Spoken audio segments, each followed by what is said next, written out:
ये मत जो है कि केसनी माता के पास गया रावण की लात खाकर, फिर कुबेर जी के पास गया, जब इधर उधर भटकते हुए देखा तो महादेव जी ने प्रकट होकर के फटकार करके, थोड़ी प्रेम भरी फटकार से फटकारते कहा, अरे विभीषण इधर उधर क्यों भटकता है, सीधे राम जी की शरण में जा, तुझे दुख रहित वे ही बना सकते हैं।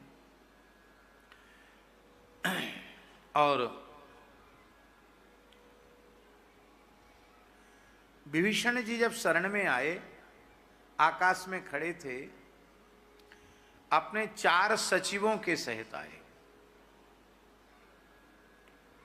वाल्मीकि रामायण में 4 सचिव भी उनके साथ, सचिव संगलय मानसी में, सचिव संगलय नवपत गयु, सबई सुनाए कहत अस भयु।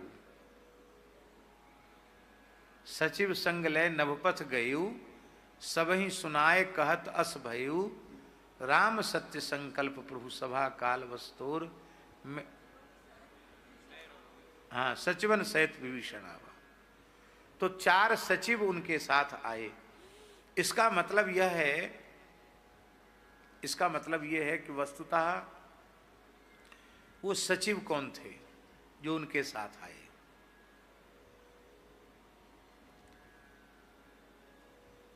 लंका में प्रायः जितने निवासी थे वे सबके सब रावण के विचारों के अंध समर्थक थे। आजकल की भाषा में ब्लाइंड सपोर्टिंग करने वाले लोग थे, एकदम आंख मूंद के सपोर्ट करने वाले थे, हर बात में हाँ मिलाने वाले थे। पर उनमें एक व्यक्ति विभीषण ऐसे थे जो रावण की हाँ में हाँ मिलाने वाले नहीं थे। वो धर्म की, सदाचार की, नीति की, न्याय की बात करते थे। तो जिस समय विभीषण रावण को समझा रहे थे, उस समय उस भरे दरबार में 4 राक्षस ऐसे हुए जिनको विभीषण की बात बहुत अच्छी लगी। तो उन्होंने कहा कि सरकार, हम सभासद हैं, हमें भी अपना मत देने का आपने अधिकार दिया हुआ है। आपके अनुज विभीषण प्रधानमंत्री भी हैं, वे जो कुछ कह रहे हैं वो एकदम सही है। इस प्रकार से उस दरबार में समर्थन करने वाले 4 थे जो विभीषण जी के पक्ष में खड़े थे। अब समस्या ये हुई भाई साहब कि विभीषण तो रावण के आंख की किरकिरी बनी गया, वो 4 और उसकी आंख में खटक गए। ये 4 जो कहते हैं विभीषण जी तुम संघर्ष करो, हम तुम्हारे साथ हैं। ऐसा तो नहीं कहा होगा उन्होंने नारेबाजी, लेकिन ये हैं, ये नेतागिरी करने वाले ज्यादा हैं, ये विभीषण का सपोर्ट करेंगे। तो रावण ने आंख तरेर कर उनकी ओर भी देखा। वो समझ गए कि अब हमारी भी खैर नहीं है, अब हम विभीषण के पक्ष में खड़े हो गए हैं तो अब मर जाएं मिट जाएं, हमें इनके ही पक्ष में खड़े रहना चाहिए। इस प्रकार के सचिव थे वो। ध्यान में यही बात।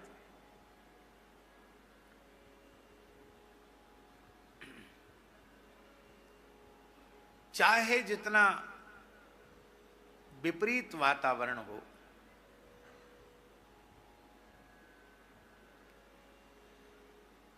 और उस विपरीत वातावरण के समर्थक चाहे जितनी बड़ी संख्या में हों, उसमें कुछ न कुछ ऐसे विचारवान लोग अवश्य होते हैं जो नीति, धर्म, न्याय इसके समर्थक होते हैं।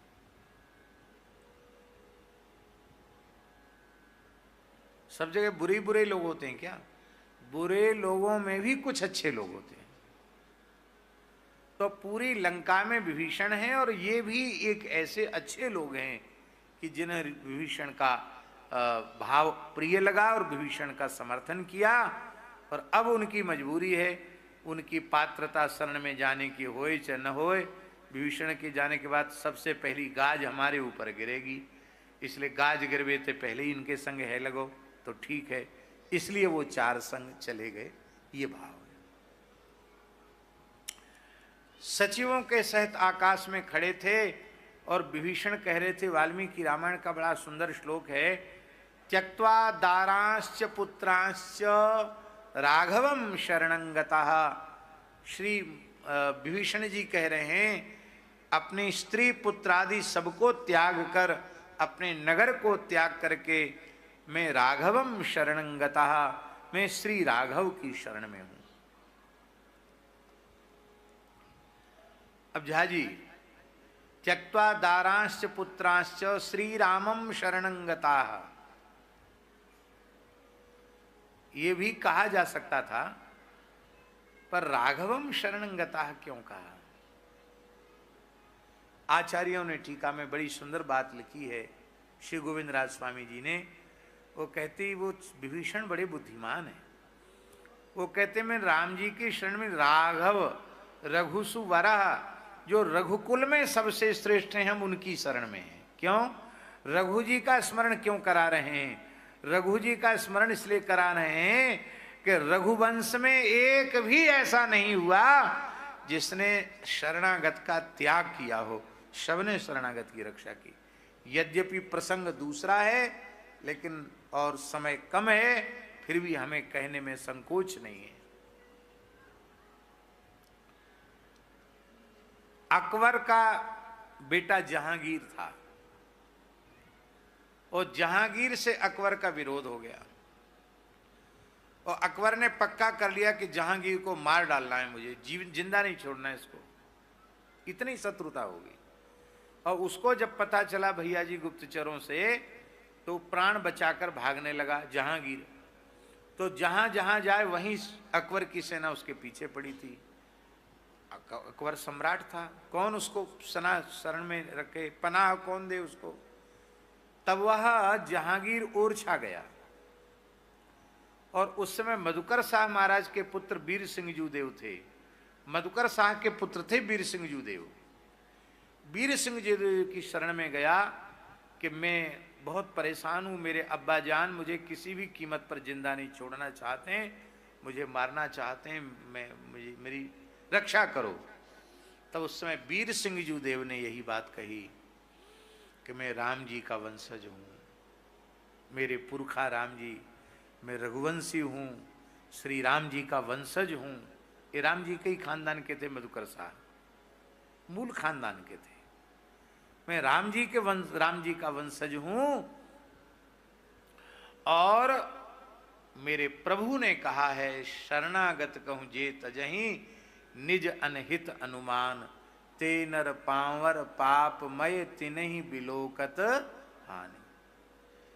इसलिए यद्यपि ओरछा बहुत छोटा राज्य है और ये बहुत बड़ी सत्ता है, पूरे देश का सम्राट है अकबर, लेकिन फिर भी तुमने शरण शब्द का उच्चारण किया है तो मैं तुम्हें पनाह दूंगा, रहो यहां।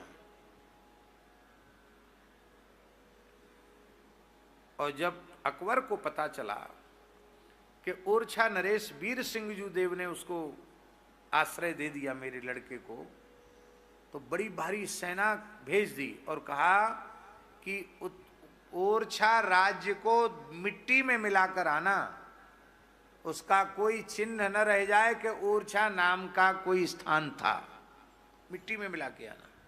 अकबर का आदेश था। और बड़ी भारी सेना, पूरा समुद्र जैसी सेना ने पूरे नगर को, ओरछा शहर को घेर लिया। उस समय जहांगीर ने कहा कि आपका राज्य इतना सा है, आपकी सेना इतनी सी है, मुट्ठी भर सैनिक हैं आपके, और ये समुद्र के समान सेना आई है।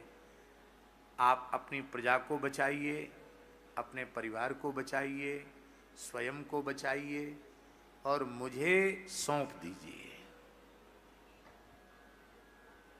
क्योंकि राजनीति यही कहती है कि राजा का धर्म है अपने राज्य की रक्षा करना। तो मुझे सौंप दो, बस मेरे अब्बा जान की इच्छा पूरी हो जाए, वो मार दे हमको, युद्ध नहीं होगा, नहीं तो ओरछा राज्य का अस्तित्व मिट जाएगा। उस समय गर्ज कर वीर सिंह जूदेव ने कहा कि प्राण भले ही चले जाएं पर मैं शरणागत का त्याग नहीं कर सकता। इसलिए शरण शब्द का उच्चारण करने के बाद अब तुम्हारा यह अधिकार नहीं रहा कि मैं क्या करूं क्या न करूं, यह बोलने का अधिकार तुम्हारा नहीं है। शरणागत की मैं रक्षा कैसे करूंगा यह भी हमारा विषय है। और इतने कुशल थे वीर सिंह जू देव कि उन्होंने दूसरे दिन युद्ध होना है, ओरछा के चारों ओर से किवाड़ बंदे, फाटक बंदे, तोप वोप सब तैयार हैं, सैनिक सब तैयार हैं, और घोषणा हो गई युद्ध का प्रस्ताव हमें स्वीकार है, कल से युद्ध होगा, ये घोषणा हो गई। और वीर सिंह ने क्या किया, वीर सिंह जूदेव ने 1000-1500 भैंस बुलवाई। नगर में जो भैंस थी यादवों की, अहीरों की, उन भैंसों को खूब बढ़िया से तेल लगा के चमका दिया। काली काली तो होती है, और तेल मालिश कर दो तो ऐसी चमकती जैसे सालग्राम जी पे इतर लगा दो। तो महाराज वो चमक गई सब भैंस। और उनके सींगों पर बांस इतने बड़े बड़े डंडा बांधे, उनमें पलीता बांध दिए, और उनमें लगा दी आग, और उनके पेट में, उनके शरीर में विस्फोटक बांध दिए, भड़ाम भड़ाम फूटने वाले। और उनको आज भी वो जगह है ओरछा में जहां गुप्त द्वार से उन्होंने उसको सीधे कुदा दिया अकबर की सेना के ऊपर, आधी रात के समय। युद्ध सवेरे होना है, कल होना है, आधी रात। जैसी शिवाजी की नीति थी ना, छत्रपति शिवाजी की, ऐसी तो उन्होंने नाकों चने चबवाए। यही नीति वीर सिंह जी ने इसी नीति से काम लिया। ये दुष्ट हैं, इनको बलपूर्वक नहीं छल पूर्वक मारा जा सकता है। तो 1000-1500 भैंसें, आप कल्पना करो, आप अंधेरी रात में, बिजली का जमाना नहीं, और सबके मसाल जैसे जल रहे हैं, और जब उनमें आग लगाई तो भैंस बिचकी और वो कूदी जाए के सेना में, वहीं कूदी जहां उनका सब बारूद खाना था, तोप खाना था, उनमें आग लग गई, अपने आप भड़ाभड़ फूटने लग गई। और भैंस तो मरी सो मरी, तमाम हाथी घोड़े सैनिक सिपाही सब मर गए। उनकी युद्ध की सामग्री से वे ही मर गए। वे समझ ही नहीं पाए कि हुआ क्या, ये क्या विपदा आई, और एक भी सिपाही सैनिक नहीं मरा। अकबर की बड़ी सेना नष्ट हो गई, वहां से बचे खुचे प्राण बचाकर वहां से भागे। वो समझ ही नहीं पाए कि हुआ क्या, युद्ध हुआ ही नहीं।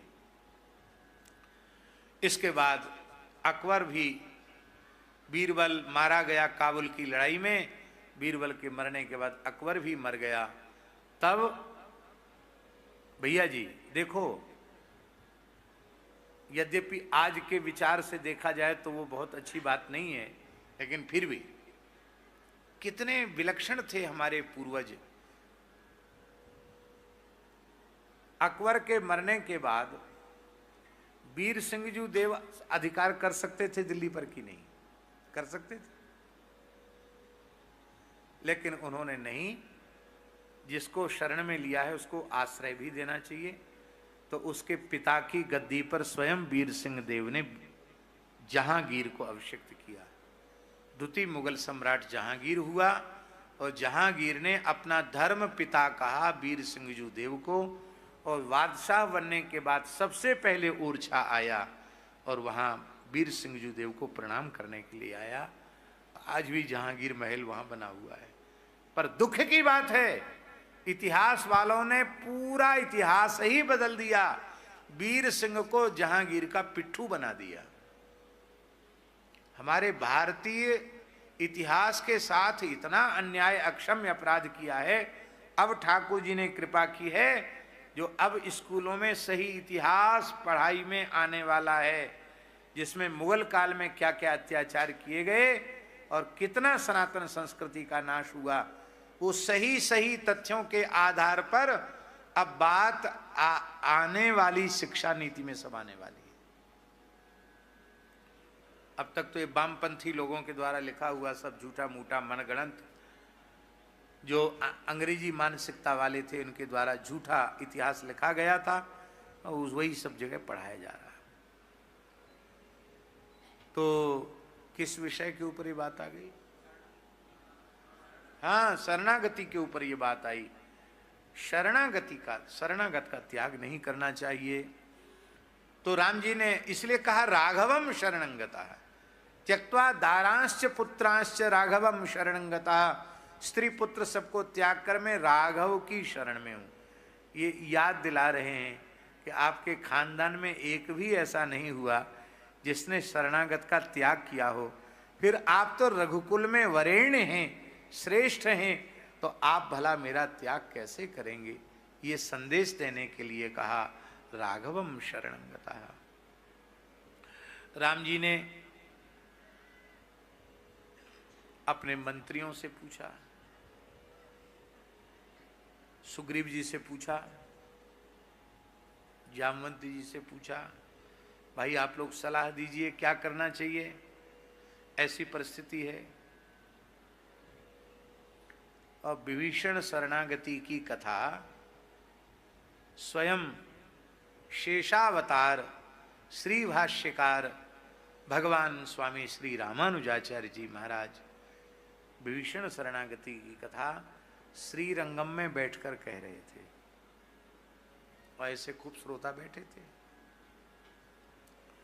उसमें एक धनुर्दास नाम के भक्त थे, वो भी बैठे थे। उनका चरित्र आप सबको मालूम है, पूर्व जीवन उनका बड़ा विलक्षण था। एक वेश्या में आसक्त थे, वो वेश्या ही उनकी पत्नी थी। बड़े धनाढ्य थे वो।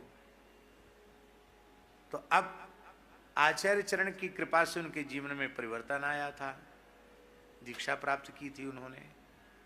तो विभीषण शरणागति में जब यह बात आई कि श्री राम जी ने अपने मंत्रियों से पूछा कि भाई बताओ, अपनी अपनी सलाह दो, क्या करना चाहिए, विभीषण को शरण में लेना चाहिए कि नहीं। इतना सुनते ही धनुर्दास आवेश में भर गए, रोने लग गए।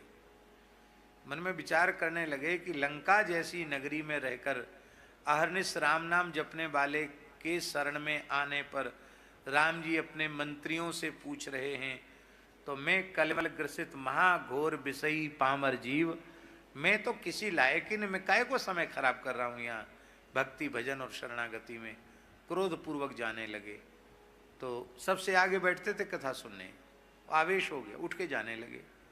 श्री रामानुजाचार्य जी ने कहा, धनुर्दास तुम तो सबसे पहले आने वाले, सबसे पीछे जाने वाले, क्या हुआ, क्यों इतने नाराज?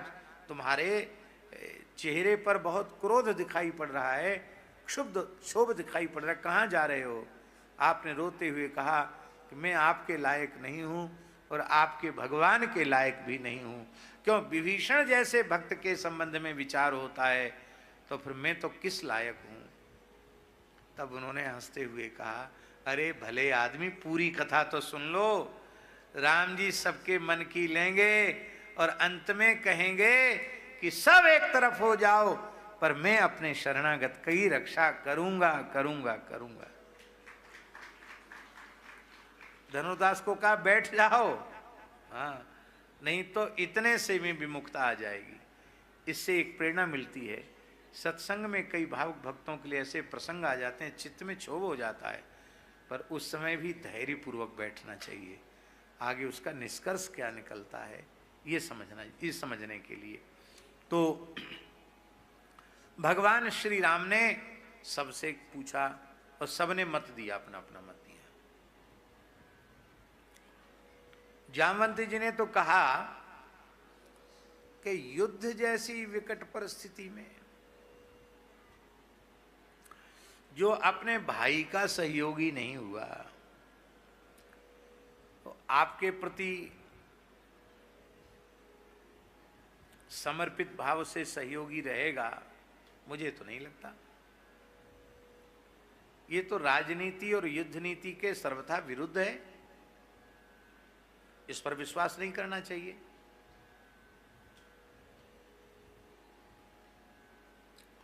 सुग्रीव जी ने कहा इसको बांध लेना चाहिए, बंदी बना लेना चाहिए, और अभी इससे बातचीत करने की जरूरत नहीं है। रावण के मरने के बाद फिर विचार करना चाहिए, मार दिया जाए कि छोड़ दिया जाए, क्या किया जाए। तब विचार करना चाहिए। तब तक ऐसे ही रखो इसको, और 10-20 बंदर इसके चारों ओर चौकीदारी पर बिठाओ। किससे मिलता है, क्या करता है। इसके जो 4 सचिव हैं उनको अलग अलग रखो, एक साथ मत रखो, तो एक दूसरे से बातचीत न कर पावे। किसी ने यह भी कहा कि क्या इस बात का कोई भरोसा है कि ये विभीषण है? क्योंकि जो रावण यति का वेश धारण करके जानकी का हरण कर सकता है, वह रावण विभीषण का वेश धारण करके आपके साथ छल नहीं कर सकता क्या? विभीषण बन के यहां आ जाए, रात में सब सो रहे हूं, रात को ही सबको मार डाले, तब क्या करोगे? किसी का मत नहीं था कि विभीषण को शरण में लेना चाहिए। राम जी ने सबकी बात सुन ली और सुनने के बाद बोले कि आप सबने जो सलाह दी बड़े सौहार्द के कारण दी और बहुत अच्छी सलाह दी, लेकिन महर्षि कंडुना गीतम, महर्षि कंडू ने शरणागति धर्म की व्याख्या की है। इसमें भी राम जी का एक विलक्षण भाव है कि मैं नहीं, मैं तो ऋषियों की आज्ञा का पालन कर रहा हूं। शरणागत का त्याग नहीं करना चाहिए, शरणागत की रक्षा करना चाहिए, ये महर्षि कंडू का वचन है। अरे उन महात्मा की बात को कोई एक तो सिद्ध करके दिखावे। मेरे जीवन में सौभाग्य से यह क्षण आया है, तो मैं महर्षि कंडू के वचन को सत्य करते हुए विभीषण को शरण में लूंगा। अच्छा, एक विशेष बात है, इस पूरे प्रकरण में सबने अपने अपना मत दिया, हनुमान जी ने अपना कोई मत नहीं दिया। हनुमान जी चुप बैठे रहे, नहीं तो बीच में बोलना चाहिए था, नहीं नहीं महाराज, हम तो विभीषण को पहले ही समझा के आए हैं, मैं सारी जुगाड़ बना के आया हूं और मेरे प्रेरणा से आया है, इसलिए आप ज़्यादा वो मत करो, मैं पहले ही जांच पड़ताल करके आया हूं, और ये ना होते तो हमको वहाँ जानकी जी भी न मिलती, ये ना होते तो हमको तो मार ही डाला जाता, पर मेरे प्राण दंड का विरोध इन्होंने ही किया था। कुछ नहीं बोले हनुमान जी। क्यों नहीं बोले? लोग तरह तरह के भाव देते हैं और उन भावों को हम प्रणाम करते हैं, हमारे वो गले के नीचे नहीं उतरते, इसलिए हम नहीं देते। इसके मूल में हनुमान जी का भगवत विश्वास, इसके मूल में हनुमान जी का भगवत विश्वास। हमें बोलने की जरूरत क्या है? हमें तो प्रभु की लीला का दर्शन करना चाहिए और ये देखना चाहिए कि अब सरकार क्या कहते हैं। सब ने अपनी अपनी बात कह दी, अब सरकार क्या कहते हैं। वो शरणागति का सत्संग हनुमान जी सुनना चाहते हैं, इसलिए हनुमान जी कुछ नहीं बोले। बोल सकते थे बीच में, कुछ नहीं बोले। बोल देते तो उतना रस नहीं रह जाता। क्यों रस नहीं रह जाता बताओ? इसलिए रस नहीं रह जाता कि लोग कहते कि हमारी बात तो राम जी ने नहीं मानी, हनुमान जी की मान ली। राम जी ने शरणागत की रक्षा का निश्चय किया, कोई नहीं कहता। सब कहते हनुमान जी के दबाव में आ गए, क्योंकि इतना बड़ा काम करके आए थे ना, तो वो विरोध भी हो जाता। हनुमान जी में और सुग्रीव जी में, बंदरों में विरोध हो जाता। 2 पार्टी बन जाती, एक पार्टी हनुमान जी की, एक सुग्रीव जी की। इसलिए हनुमान जी ज्ञानिनाम अग्रगण्यम बुद्धिमताम वरिष्ठम है, इसलिए हनुमान जी चुप बैठे हैं। पर सबसे पहले विभीषण को शरण में आदर पूर्वक लेके आओ।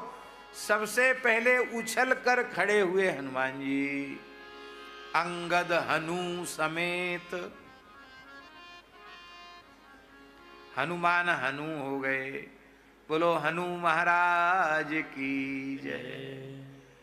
माने इतनी जल्दी है हनुमान जी को विभीषण को शरण में लाने की कि पूरा नाम तक हनुमान बोले तब तक तो हनुमान जी उछल के पहुंच गए। इसलिए हनु यहां कहा और मान कहा होगा तब जब पहुंचे होंगे विभीषण जी के पास। तो मान तो भूल गया, हनु रह गया। अंगद हनु समेत, भगवान की भक्त वत्सलता है। कंडू ऋषि ने क्या कहा वो भी सुनने वाली बात है, सुना देते हैं। क्या कहें, समय तो बहुत होता है और मन भरता नहीं हमारा। इतनी बातें हैं कि अभी सब नहीं कह पा रहे हैं, बहुत सी बातें मन की मन में ही धरी हुई है, क्या करें। कंडू ने जो गीत गाया है, महर्षि कंडुना गीतम, उन्होंने यही कहा, उसमें एक आख्यायिका है। एक व्याध बहेलिया जंगल में शिकार खेलने गया,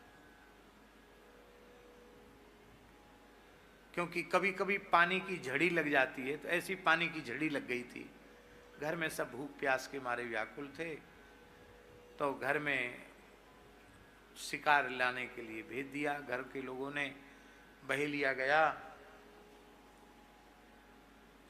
उसने जाल में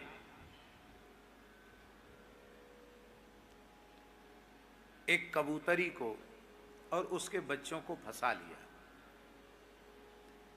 पहले बच्चे फंस गए और बच्चों के मोह ममता में उसकी मां कबूतरी फंस गई और वह मौसम बिगड़ गया, एक पेड़ के नीचे आकर बैठ गया और भयंकर मेघ गर्जन के साथ पहले पानी बरसना शुरू हुआ और पानी के बाद फिर पत्थर पड़ना, ओले गिरना शुरू हुए, बड़े बड़े ओले। तो ओलों की मार से वह व्याकुल हो गया, ठिठुर गया एकदम, इतना ठिठुर गया, भूखा प्यासा तो था ही, इतना ठिठुर गया कि लगता था कि मैं ठंड के मारे और भूख के मारे मर ही जाऊंगा। और उस समय कबूतर, उस कबूतरी का स्वामी उसी पेड़ पर बैठ करके रो रहा था, अपनी पत्नी की याद करके, अपने छोटे छोटे बच्चों की याद करके कह रहा था कि ये दुष्ट यमराज के समान बहेलिया ये घूम रहा है, कहीं मेरी पत्नी मेरे बच्चे इसके चंगुल में न फंस गए हों। हाय हाय, रात हो गई, रात होने वाली है और वो कहाँ गई होंगी, मैं बहुत दुखी हूँ, विधुर जीवन कैसे बिताऊंगा, बच्चों के बिना कैसे रहूँगा। अब वो कबूतरी, उसकी गृहिणी तो उसी के साथ जाल में थी, तो उस कबूतरी ने कहा, स्वामी धैर्य धारण करो, रो मत, आपकी आवाज में पहचान गई हूँ। देखो तुम इस समय गृहस्थ धर्म का पालन करो, गृहस्थ का कर्तव्य है शरणागत की रक्षा करना, अतिथि की सेवा करना। ये इस भयंकर देवी आपदा से दुखित होकर इस वृक्ष के नीचे आया है और ये वृक्ष ही हमारा निवास स्थल है, तो ये शरण में आया है हमारी, इसको भोजन देना और इसको अग्नि तपा करके इसको ठीक करना जिससे इसके प्राण बच जाएं, ये तुम्हारा धर्म है। मैं तो बंधन में हूं पर तुम अपने स्वधर्म का पालन करो। यह अपने मन में मत सोचना कि ये कितना दुष्ट है कि इसने मुझे बांध लिया, मेरे बच्चों को बांध लिया, कोई बात नहीं, शरीर तो नाशवान है पर शरणागत की रक्षा करना धर्म है। धर्म के पालन से ही यश की और स्वर्ग की प्राप्ति होती है, समझाया उसने। तो अब पानी बंद हो चुका था लेकिन वो ठिठुर रहा था बेचारा। तब वो कबूतर उड़ के गया, एक जगह से जलती हुई आधी लकड़ी चिंगारी लाया, ऊपर से सूखे अपने घोंसले को नीचे गिरा दिया और उसमें चिंगारी डाली, आग जलने लगी। अब तो उसको थोड़ी सी आंच लगी तो थोड़ी चेतना शरीर में आई और उसने इधर उधर की लकड़ी जो आंधी तूफान में गिरी थी वहां रख ली, अच्छी आग जलने लग गई। तब उस कबूतर ने, हाँ, अब उसने भूख उसको लगी थी तो उसने वो पिंजरे से कबूतरी को निकाल करके और भून करके उसने खा लिया। अब देखिए, जिसकी पत्नी और बच्चों को कोई खा जाए उस व्यक्ति के मन में उस व्यक्ति के प्रति कैसी भावना होगी, बोलो। पर उस कबूतर ने कहा कि अभी इसका पेट नहीं भरा, तृप्ति नहीं हुई इसको, इसलिए मैं अपनी पत्नी की सलाह को मानता हुआ क्यों ना अपने आप का बलिदान भी इसके सामने कर दूं। और उसने अग्नि की प्रदक्षिणा की। अब प्रदक्षिणा करके जीवित ही वो कबूतर अग्नि में चला गया। इस दृश्य को देखकर उस बहेलिये को वैराग्य हो गया, धनुष्वाण त्याग करके वो चला गया। सोचने लगा, कहाँ मैं दुष्टता की चरम सीमा पर पहुंचा हुआ, कहाँ ये सज्जनता की चरम सीमा पर प्रतिष्ठित ये पक्षी, इसके बच्चों को मैं खा गया, पत्नी को खा गया, और इसी ने आग लाकर मुझे दी, और इसी ने मेरे प्राण बचाए, और मुझे मेरी भूख बुझाने के लिए अपने आप का भी बलिदान कर दिया। कहते वो कबूतर अपने पूरे परिवार के सहित स्वर्ग के अधिकारी हो गए। और उस बहेलियों को इस दृश्य की घटना से वैराग्य हो गया। ये महर्षि कंडू की सुनाई हुई कथा है, गाथा है।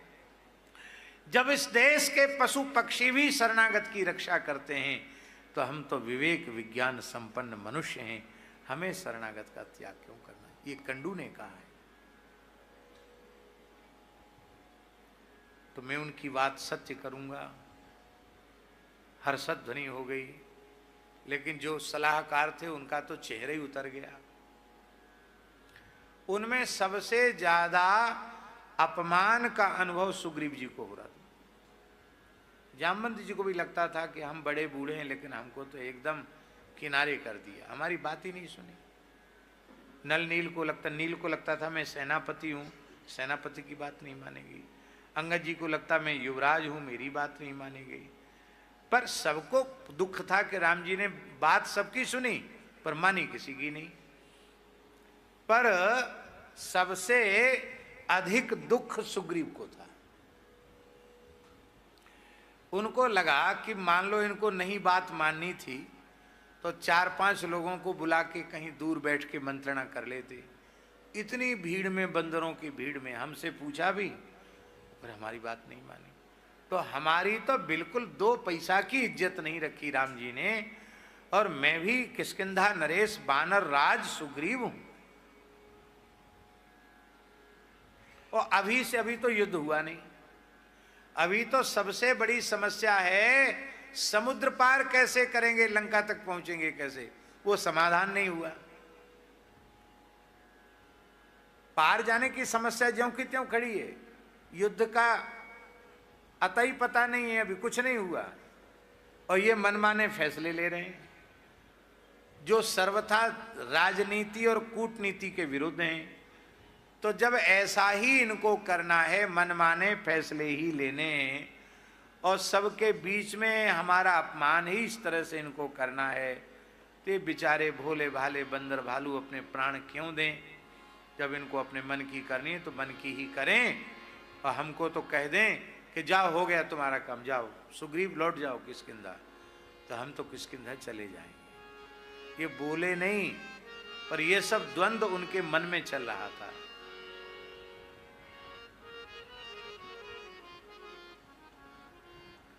राम जी को कुछ बताने की जरूरत पड़ेगी क्या। प्रभु जानत सब बिनहि जनाए, प्रभु जानत सब बिनहि जनाए, कहु कवन सीधी लोक रिझाए। कहु कवन सीधी लोक रिझाए। आहा, क्या कहना। कहु कवन सीधी लोक रिझाए।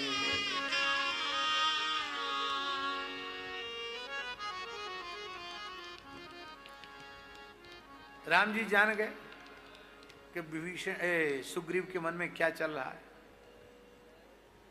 तो राम जी ने कहा विभीषण के विचारों के व्यक्त किए बिना कहा कि विभीषण सुग्रीव, यदि तुम्हारे मन में यह बात आ रही हो कि मेरे सहयोग के बिना त्रिलोक विजयी रावण पर विजय पाना संभव नहीं है, तो इस बात को भूल जाओ। ये हम नहीं बोल रहे भैया जी, राम जी बोल रहे हैं, इस बात को भूल जाओ। क्यों? बोले रावण को मारने के लिए हमें लक्ष्मण की भी जरूरत नहीं है।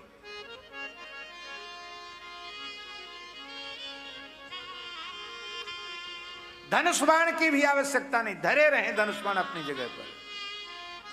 वाल्मीकि रामायण का वचन है, अंगुल्यग्रेण तान हन्मि इच्छन हरिगणेश्वर। हे कपिराज सुग्रीव, मैं केवल इच्छा करूं और अपनी उंगली ऐसे उठाऊं और इच्छा करूं कि त्रिभुवन के असुर समाप्त हो जाएं, सब समाप्त हो जाएं। मुझे क्रिया करने की, इच्छा करने की जरूरत है केवल मुझे। लोग कहते वाल्मीकि रामायण में भगवान को भगवान नहीं बताया गया। वो वाल्मीकि रामायण छूते ही नहीं जो ऐसा कहते हैं। और सुग्रीव जी समझ गए, अरे मैं भूल गया था कि ये साक्षात अनंत कोट ब्रह्मांड नायक सर्वेश्वर परात्पर परब्रह्म है, भक्त वत्सल शरणागत वत्सल हैं। रोते रोते चरण पकड़ लिए, बोले प्रभु आप हम सब का यश बढ़ाने के लिए, कृपा करने के लिए आपने अपने चरणों में रखा है, आपका मत ही सही है। लेकिन प्रभु मैं आपका मित्र हूं, लायक तो नहीं आपके मित्र बनने लायक, पर आपने मुझे अपना मित्र बनाया है, सखा बनने का सौभाग्य दिया है। तो मित्र जो होता है, सखा जो होता है, वो अपनी सारी मन की बात कह सकता है।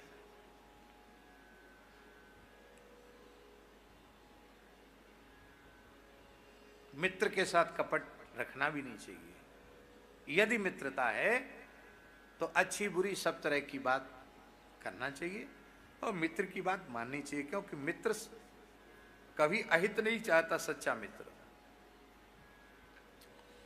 तो राम जी ने कहा इतनी भूमिका क्यों बना रहे, सीधे सीधे बोलो क्या बात है।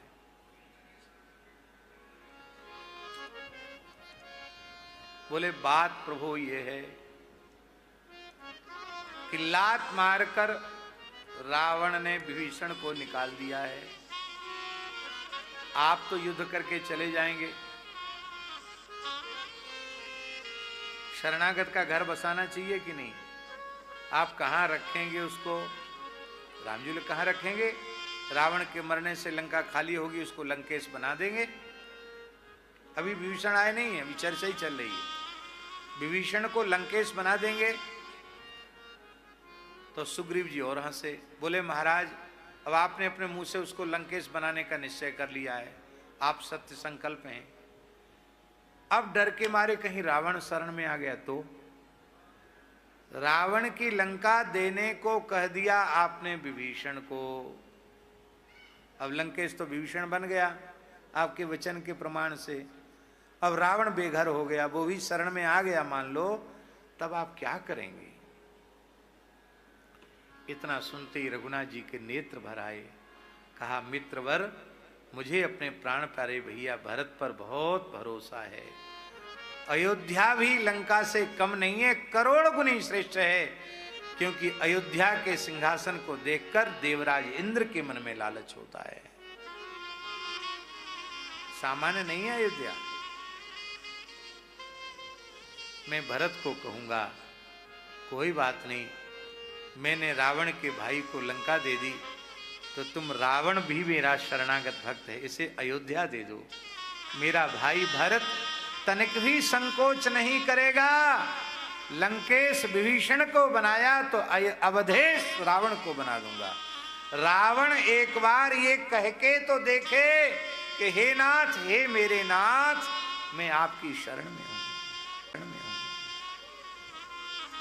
बोलो शरणागत वत्सल भगवान की जय। ऐसा राम जी के जैसा और कौन होगा। लाओ लाओ भैया, जल्द ज्यादा प्रवचन मत करो, जल्दी लेके आओ विभीषण को। विभीषण जी को लाया गया। श्रवण सुजस सुनि आई हो,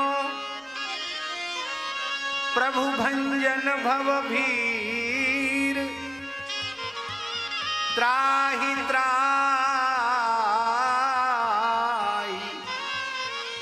आरती हरण, शरण सुखद रघुवीर।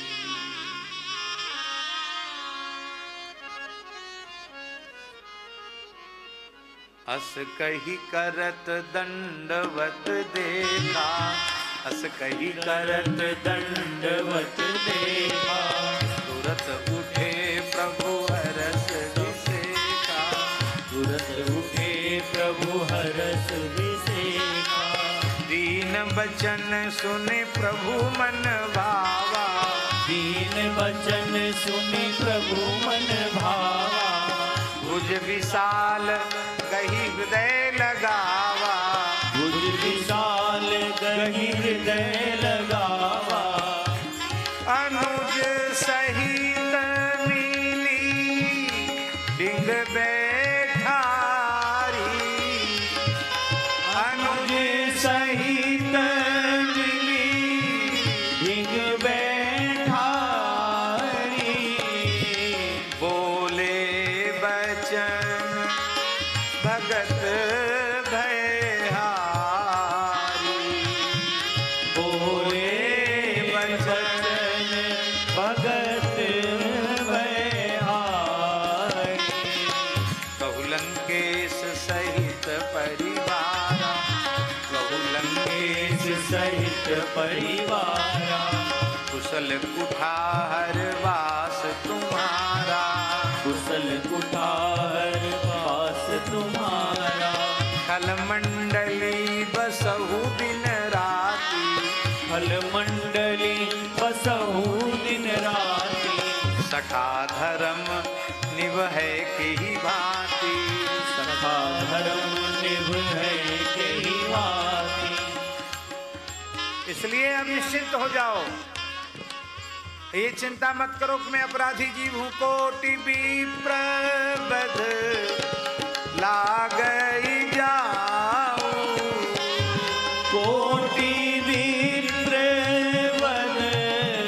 लागई जाऊं, आयु शरण तजऊं नहीं ताऊं, आयो शरण तजऊं नहीं ताऊं।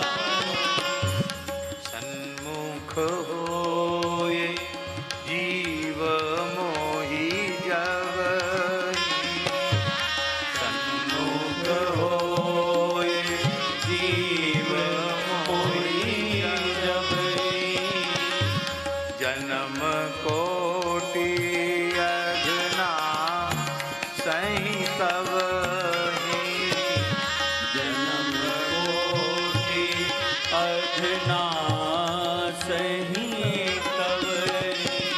और तुरंत बुला करके बानरों को हनुमान जी से कहा, आप तो गुरु जी बने बनाए हो, मंत्र बोलो, सूर्य नारायण के चेला हो।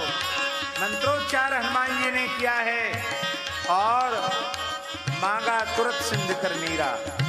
कहाँ से रोली अक्षत चावल लावे, समुद्र की ही रज उठाई और थोड़ी समुद्र के जल से ही गीली करके तिलक लगा दिया और कहा, लंकेश बन गए तुम। मांगा तुरत सिंधु कर नीरा। आहा, जो संपत्ति शिव रावण ही दीन दिए दसमा, सोई संपदा विभीषण ही सकुच दीन रघुना। अस प्रभु छाड़ी भजई जे आना, अस प्रभु छाड़ी भजई जे आना, ते नर पशु बिन पूछ विषाणा, ते नर पशु बिन पूछ विषाणा।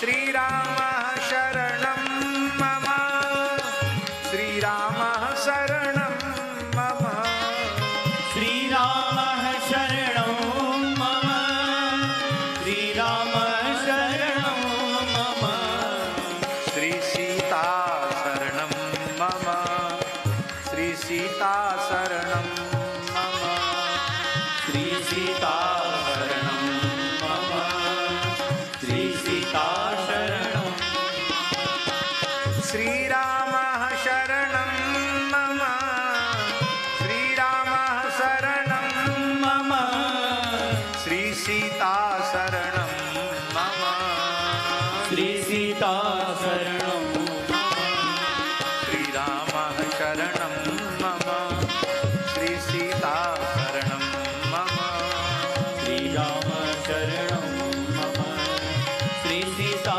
शरणं मम, श्री कृष्ण शरणं मम, श्री राधा शरणं मम, श्री कृष्ण शरणं मम, श्री राधा श्री कृष्ण शरणं मम, श्री राधा शरणं मम, श्री कृष्ण शरणं मम, श्री राधा शरणं मम, श्री कृष्ण शरणं मम, श्री राधा शरणं मम, श्री कृष्ण शरणं मम, श्री राधा शरणं मम। और ये शरणागति बिना सद्गुरु हनुमान जी की कृपा के बिना नहीं, गुरु जी की कृपा के बिना नहीं। श्री सद्गुरु शरणं मम, श्री सद्गुरु शरणं मम, श्री सद्गुरु शरणं मम, श्री सद्गुरु शरणं मम, श्री राम शरणं मम, श्री कृष्ण शरणं मम, श्री राम शरणं मम, श्री कृष्ण शरणं मम। इसलिए बहुत प्रसिद्ध है, राम जी ने विभीषण को लंकेश किस परिस्थिति में बनाया? बोलिए। जब राम जी के पास कपड़ा तक नहीं था खुद के पहनने के पास, पहनने के लिए। एक कहावत है, भैया ब्रजवासी काऊ भैया के मुँह हमने सुनी, कहे तन पे नहीं लत्ता और जा पहुंचे कलकत्ता। काहे के लिए गए भैया? व्यापार करवे गए। अरे बढ़िया कपड़ा तो पहन लो, तन पे नहीं लत्ता और जा पहुंचे कलकत्ता। राम जी के तन पे लत्ता नहीं है, मृग चर्म पहने हुए हैं, काल कृष्ण मृग चर्म धारण किए हुए हैं, खाने को भी नहीं है, फल खाते हैं। और फल भी क्या रोज मिल जाते होंगे? कभी मिले कभी नहीं मिले। तखत चौकी गद्दा तकिया भी नहीं है, घास फूस बिछा लेते हैं, तृण पर पत्ते पर सांसरी पर सोते हैं। और उस समय राम जी ने विभीषण को लंका दे दी, बदले में क्या लिया? जो संपत्ति 10 शीस अरप करी, विनय पत्रिका में, जो संपत्ति 10 शीस अरप करी, रावण शिव पहिलीनी। आगे क्या है? सोई संपदा सकोच सहित, सकुच स विभीषण कहा प्रभु, सकुच सहित अति दीन। संकोच पूर्वक ऐसो को उदार जगमान। किसी के सामने हाथ मत फैलाओ। कोई राजा महाराजा सेठ साहूकार तो बहुत हल्की चीज है, किसी इंद्र महेंद्र के सामने भी हाथ पसारने की जरूरत नहीं, किसी देवी देवता के सामने हाथ फैलाने की जरूरत नहीं है। भैया किसी देवी देवता के सामने हाथ फैलाने की जरूरत नहीं है भैया। देना तो केवल श्री रघुनाथ जी को ही आता है। मांगो तो गोपाल सो और न मांगो तो गोपाल सो। ठाकुर जी दरबार में कोई कमी है? श्री जी के दरबार में कोई कमी है? आहा, धन्य है। अजिन बसन फल असन बस तरुमहि तृणपात बस तरुमहि तृणपात। पेड़ के नीचे रहते हैं, पत्ते घास बिछा कर सोते हैं। दिय शिव लंका सकुच द्विज बंदहु कर रघुनाथ। वो राम जी के हाथ की वंदना करते हैं जिन्होंने रज का तिलक लगा करके विभीषण को लंकेश बना दिया।